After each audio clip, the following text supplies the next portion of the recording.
loetud tundide pärast saab stardi Eesti meistrivõistluste esimene etapp autorallis, mis toimub siin Otepää ümbruses kaunil kuplilisel maastikul. See on küll sprintralli, punkte tänu sellele jagatakse mitte täispunkt, vaid koefitsiendiga 0,5, aga ralli.ee oma toetajate ja koostööpartneritega pole nagu lati madalamale lasknud, et tegime lausa 3 loosi. Meil on nüüd kõik loosivõitjad olemas. Liquimoli loosikott on meil siin ilusti olemas.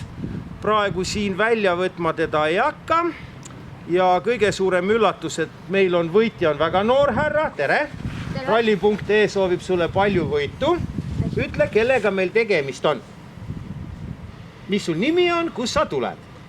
Nimi on Keret, tulen ikka Põlva kandist. Ja no, küsime siis, et sa oled suht noor poiss veel, aga kui rallifänn sa oled?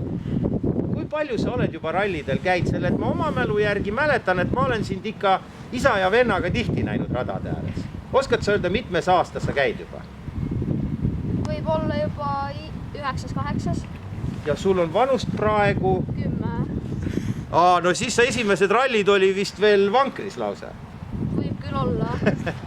Aga tähendab, kui raskeks sa hindasid seda küsimust, mis oli selles mängus, millele sa õieti vastasid?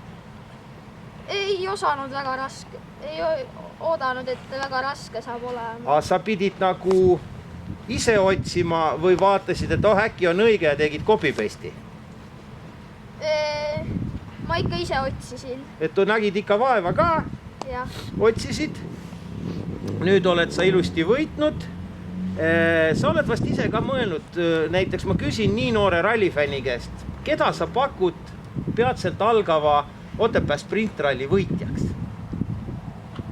Kõige rohkem ikkagi ootaks Linnamäed. Et hoiad pöialt ka temale? Jah. No saab näha, mis juhtub õhtul, kes on võitja. Me ei hakanud siin talvel servispargis, me ei tee selle, et täna on külm ja lärmi on kenekate taustal liiga palju, et nagu sa siin kotti piilud, kõik asjad on olemas. Kui sa lähed koju ja kui sa tahad, siis sa võid need asjad välja võtta, teha väikse postituse ralli.ee lehele, et auhind käes ilusti koju jõudnud. Kuule, aga palju õnne sulle veel kord ralli.ee poolt, suur tänu, et mängisid. Aitäh!